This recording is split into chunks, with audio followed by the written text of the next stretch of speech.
It happens every May. The school year ends, and parents are suddenly staring down 3 months of wide-open, unstructured time. Society tells us we should be giving our kids a picture-perfect 1950s summer, completely free of screens. But that expectation rarely survives contact with modern reality. Between remote work, parent burnout, and extreme heat waves, forcing kids outside to play from dawn to dusk is often impossible for most families. Feeling guilty about relying on iPads or video games to get through the day is normal, but setting a zero-screen rule usually leads to exhausting arguments and inevitable failure. To find a realistic balance, we have to look at how households actually function right now. Today, U.S. children under 12 spend an average of 4 hours a day on screens. This chart compares the 2-hour AAP limit against the 4-hour reality. Nearly half of parents rely on screens daily to manage responsibilities. But while screen time doubles, movement plummets. Only 1 in 5 children gets 60 minutes of physical activity. Since technology is now a permanent fixture in our homes, the most significant threat to a child's health is the physical inactivity that sitting in front of a screen creates. Treating all digital media as harmful ignores what screens can do well. Blanket bans overlook some serious cognitive utility. Games like Minecraft, when played in moderation, actively require kids to use spatial memory, plan ahead, and solve complex structural problems.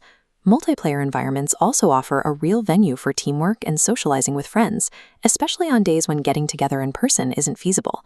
Even physical stagnation can be bypassed if you point them towards dance or sports games that require full body movement indoors. You get the highest developmental return on investment when screen time is kept short, the content is curated, and it operates alongside other offline activities. The problems start when digital media consumption becomes unstructured and pushes past that 4-hour threshold. This line graph maps screen hours against myopia risk. Notice the risk curves sharply upward after 2 hours. Extending past 4 hours, psychological tools emerge. Data links this heavy usage to degraded attention and higher depressive symptoms. The U.S. Surgeon General has highlighted another critical biological cost: sleep disruption. Staring at screens late in the day actively suppresses melatonin, pushing back bedtimes and reducing total sleep. This sets up a brutal trade-off for parents. Handing over a tablet buys you immediate quiet so you can finish a work email, but it often leads to emotional dysregulation and behavioral friction later in the evening.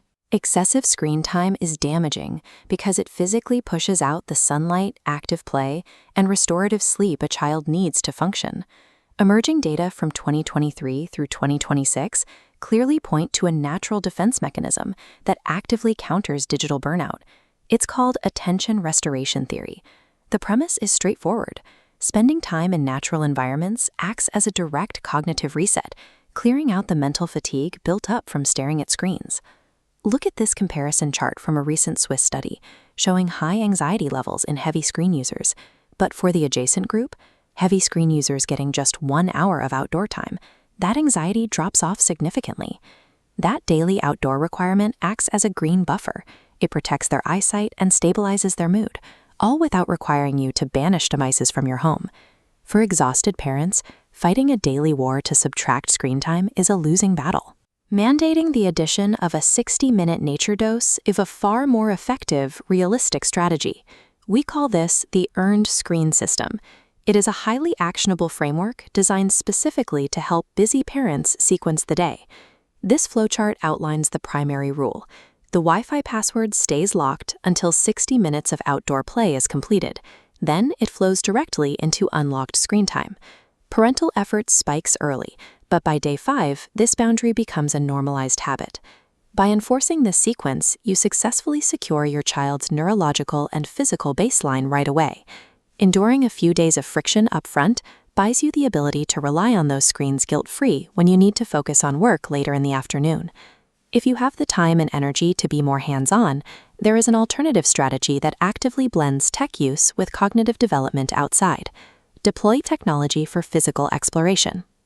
Using digital hike maps or nature quest apps gamifies the backyard, turning a regular walk into an active scavenger hunt.